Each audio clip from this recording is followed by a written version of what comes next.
मायनिंगचे दोन पार्ट आहेत. पहिला म्हणजे एक्सप्लोरेशन आणि दुसरा आहे मायनिंग आणि मिनरल ॲडमिनिस्ट्रेशन. तर एक्सप्लोरेशनमध्ये गव्हर्नमेंट सेक्टरमध्ये कुठले कुठले डिपार्टमेंट्स आहेत? तर तुम्ही सगळ्यांनी जिओलॉजिकल सर्वे ऑफ इंडिया नाव ऐकलंच असेल. जिओलॉजिकल सर्वे ऑफ इंडिया फक्त जिओ सायन्समध्येच काम करत नाही, तर ते एक्सप्लोरेशनमध्ये सुद्धा काम करते. माझं स्वतःचं एक स्कीम आहे कॉपरची, ती GSI सोबतच आम्ही MOU मध्ये करतोय, म्हणजे कॉपर प्रॉस्पेक्टिंग स्कीम तांब्याची, आणि दुसरी मी इंडिव्हिज्युअल करतोय. तर ही जिओलॉजिकल सर्वे ऑफ इंडियासोबत, म्हणजे जिओलॉजिकल सर्वे ऑफ इंडिया हे पण एक्सप्लोरेशनमध्ये काम करतं. नंतर mineral exploration consultancy limited MECL ही अगोदरच्या काळी GSI मधलीच एक ब्रांच होती.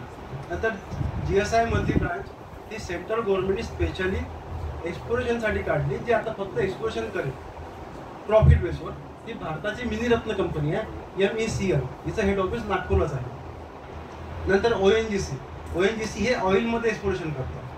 बॉम्बे हाय, नंतर तुमचं कावेरी बेसिन, त्रिपुराला साईडला, हे त्या साईडला ONGC एक्सप्लोरेशन करतात. आणि स्टेट DGM म्हणजे प्रत्येक स्टेटमध्ये DGM जे आहे ते आवश्यक असतं. जे मेन डिपार्टमेंट जे आहे, त्या पायोनियर डिपार्टमेंट ज्याला म्हणतो आपण, त्या पायोनियर डिपार्टमेंटपैकी एक डिपार्टमेंट आहे DGM. तुम्हाला पायोनियर का म्हणतोय मी याचं कारण सांगतो. जगात फक्त दोनच असे बिझनेस आहेत जे पायोनियर आहेत, बाकी सगळे अलाइड आहेत. पहिला म्हणजे शेती. जोपर्यंत शेती नाही पोटपाणी नाही, बरोबर, शेती नाही तर खायला काय भेटणार, आणि मायनिंग नाही तर मग वापरायला काय भेटणार. माणसाची प्रगती कशी झाली? जेव्हा माणूस दगडाचा वापर शिकला. दगडांचा अभ्यास नंतरची गोष्ट. माणूस दगडाचा वापर शिकल्यावर तो प्रगती करू शकतो. म्हणजे आपलं जे डिपार्टमेंट आहे जिओलॉजी वगैरे, हे किती महत्त्वाचं आहे. आणि हे आपण पायोनियर वर्करपैकी. म्हणजे माझं तर असं म्हणणं आहे वैयक्तिक, ज्या माणसाने पहिल्यांदा दगडाचं हत्यार बनवलं असेल तर त्याला आपण पहिला जिओलॉजी म्हणतो चालतं. कारण की त्याने नेमका तो दगड तो ओळखला ज्याच्यापासून आपण हत्यार तयार करू शकतो. पण त्यांनी काही ना काही अभ्यास केला असेल त्याचा, बरोबर. त्याच्यामुळे DGM प्रत्येक स्टेटमध्ये असतं. फक्त त्याची कुठले नाव DGM म्हणजे director of geology and mining, आणि कुठल्या स्टेटमध्ये त्याचं नाव राहतं DMG, directorate of mining and geology, आणि काही ठिकाणी कमिशनर राहतं. हे झालं एक्सप्लोरेशन गव्हर्नमेंटमधले मेनच टाकलेले आहे. आणि नंतर गव्हर्नमेंटमधले mining and mineral administration sector. Mining म्हणजे काय, जे प्रत्यक्ष माइनिंगमध्ये काम करतात. आणि मिनरल ॲडमिनिस्ट्रेशन म्हणजे जे फक्त मिनरल ॲडमिनिस्ट्रेशनमध्ये काम करतात. जसं DMO डिस्ट्रिक्ट मायनिंग ऑफिसर, हा ॲज अ त्या जिल्ह्याचा मिनरल ॲडमिनिस्ट्रेशन हेड म्हणून काम करतो कलेक्टरच्या वतीने. तसंच भारतातली सगळ्यात मोठी अपेक्स संस्था जसं जिओलॉजीमधली GSI आहे, तशी मिनरल ॲडमिनिस्ट्रेशनमधली सगळ्यात मोठी संस्था जी आहे भारताची, ती आहे IBM Indian bureau of mines. हिचं हेड ऑफिस पण नागपूरलाच आहे. तर ही जी आहे इंडियन ब्युरो ऑफ माइन्स, याच्यामध्ये सुद्धा जिओलॉजिस्ट जे आहेत ते junior mining geologist, assistant mining geologist, नंतर असिस्टंट ओव्हर ड्रेसिंग ऑफिसर वगैरे, नंतर असिस्टंट इकॉनॉमिकल ऑफिसर, असे वेगवेगळे पद आहेत त्यांचे. त्या साईडला त्या म्हणजे जिओलॉजिस्ट विंग जाऊ शकतो. जिओलॉजिस्ट विंगची मुलं किंवा जिओलॉजिस्ट मुलांना तिथे करिअर अपॉर्च्युनिटी असतात. नंतर ती झाली म्हणजे मिनरल ॲडमिनिस्ट्रेशनची सेंट्रल गव्हर्नमेंटची. नंतर मायनिंगच्या PSU जसं CIL म्हणजे कोल इंडिया लिमिटेड आणि त्याची सबसिडारीज कंपनी. तर CIL नंतर बाकीच्या ज्या आहेत PSU, जशा तुमच्या कुद्रेमुख आयर्न ओर माइन झाली, नंतर हिंदुस्तान हिंदाल्को तर बेरलाच झाली, पण बाकीच्या ज्या आहेत फॉस्फेट माइन आहे, नंतर ॲल्युमिनियम माइन्स आहे गव्हर्नमेंटच्या, आयर्न ओरच्या माइन आहेत KOICL वगैरे, ती झाली मायनिंग सेक्टरमध्ये PSU. नंतर स्टेट DGM, जसं मला सांगितलं, स्टेट DGM मिनरल ॲडमिनिस्ट्रेशनमध्ये कुठं काम करते, तर डिस्ट्रिक्ट मिनरल ऑफिसर किंवा डिस्ट्रिक्ट मायनिंग ऑफिसर म्हणून स्टेट DGM मध्ये अपॉर्च्युनिटी राहते. आणि तिसरं स्टेट PSU म्हणजे महाराष्ट्राचं खनिकर्म महामंडळ MSMC. तसंच ओडिसाचं खनिकर्म महामंडळ आहे OMC, ओडिसा मायनिंग कॉर्पोरेशन. तसंच कर्नाटकचं वेगळं, नंतर MP चं वेगळं, छत्तीसगडचं वेगळं. हे गव्हर्नमेंट सेक्टरमध्ये हे जे आहेत ते गव्हर्नमेंट सेक्टरमध्ये अपॉर्च्युनिटीज आहेत. आणि प्रायव्हेट सेक्टरमध्ये सगळ्यात मोठी अपॉर्च्युनिटी आता तयार झाली आहे. तर NMET नावाची संस्था तयार केली आहे central government, NMET national mineral exploration trust. तर ती तयार केल्यापासून आता जेवढेही एक्सप्लोरेशन आहेत, एक्सप्लोरेशनमध्ये खनिज सर्वेक्षण पूर्वेक्षण हे पहिले फक्त आणि फक्त गव्हर्नमेंट करत होती, गव्हर्नमेंटवाल्यांचं. पण आता त्यात प्रायव्हेट एजन्सी सुद्धा उतरतात आणि प्रायव्हेट एजन्सी ज्या आहेत, प्रायव्हेट एजन्सी एनमेट मार्फत फंडिंग घेऊन आता आपल्याकडे एक्सप्लोरेशन वर्क करत आहे. एक्सप्लोरेशनमध्ये प्रायव्हेटचे जे सध्या आहेत, जे महाराष्ट्रात काम करत सध्या तेच घेतले मी, तर ते जेमको कॅटी, माहेश्वरी, जिओवाले, जिओ एक्सपो, कार्तिकेय, नंतर जिओ अर्बन, अशा या ज्या कंपन्या आहेत एक्सप्लोरेशन कंपन्या, याच्यामध्ये काम करतात एक्सप्लोरेशनमध्ये. आणि मायनिंगमध्ये जे काम करतायत, तर मायनिंगमध्ये काम करतायत मेजर माइन प्लेयर जे आहेत, अदानी सिमेंट, म्हणजे सिमेंटच्या जेवढ्याही मोठ्या कंपन्या आहेत त्यांच्या सगळ्यांच्या लाईमस्टोनच्या माइन्स असतात. त्या लाईमस्टोनच्या एका माइनच्या मागे एक जिओलॉजिस्ट त्यांना कंपल्सरी असतो.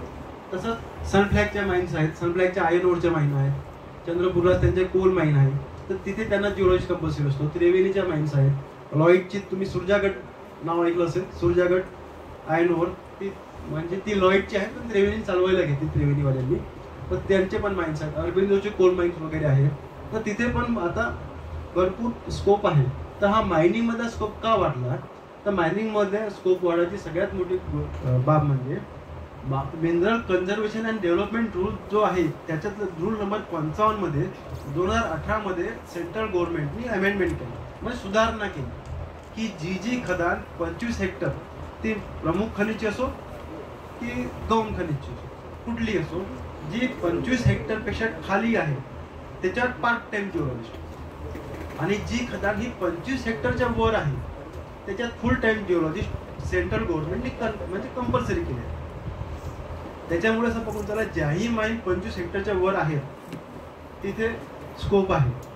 आणि आता गव्हर्नमेंटचा जो दृष्टिकोन आहे त्यांचं हे म्हणणं आहे की आम्हाला तुम्ही लवकरात लवकर मिनरल ब्लॉक द्या, जेवढा लवकर त्याचं ऑप्शन होईल, जेवढा लवकर ती माइन चालू होईल, तेवढ्या लवकर त्यांना तिथून रॉयल्टी मिळेल. आणि सध्याच्या गव्हर्नमेंटचं जे स्वप्न आहे 5 ट्रिलियन इकॉनॉमीचं, ती स्वप्नपूर्ती करण्याची एक जबाबदारी ही मायनिंग सेक्टरची. त्याच्यामुळे भरपूर माइन्स ओपन होत आहेत आणि भरपूर एक्सप्लोरेशन सुद्धा चालू आहे. आता तुम्हाला छोटासा व्हिडिओ दाखवतो की आमचं काम कसं चालतं. ही माझी कॉपर स्कीम आहे लावाडीची, चिमू.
कॉर्ड्सवेल आहे लावारी, लावारी नावाचं गाव आहे चंद्रपूर जिल्ह्यात. एक कॉर्ड्सवेल, या कॉर्ड्सवेलमध्ये आम्ही कॉपर शोधतो आणि आमचे इथले रिझल्ट जे आहेत ते पॉझिटिव्ह आहे. तर हे जे आहे हा आमच्या डिपार्टमेंटचा ट्रक, ही मशीन आहे ज्याने आम्ही एक्सप्लोरेशन करतो, म्हणजे ड्रिलिंग करतो. तर इथे आम्ही अँगल बोरहोल घेतो.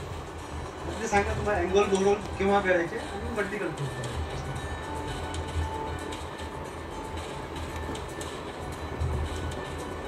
हिला स्किडिंग ड्रिलिंग मशीन म्हणतो, स्किडिंग ड्रिलिंग, कारण की तिला आपण ओळख देतो ना, फरफडत होतो.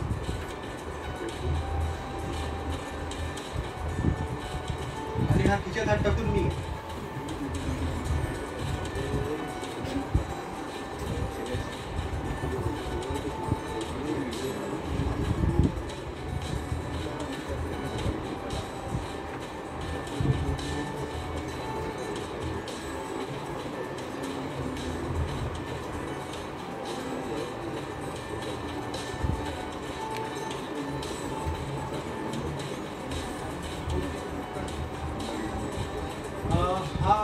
230 मीटर नाही, हा व्हर्टिकल नाही, हा अँगल म्हणजे 45 डिग्री अँगल आहे. सगळ्यात पहिले त्याचे डीप पाहतो आणि डीपच्या अक्रॉस हे लॉगिंग.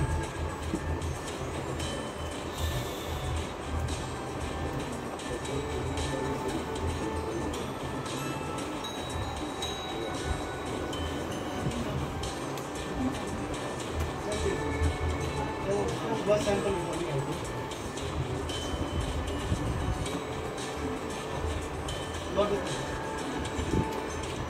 हे जे टेंट आहे तिथे लॉक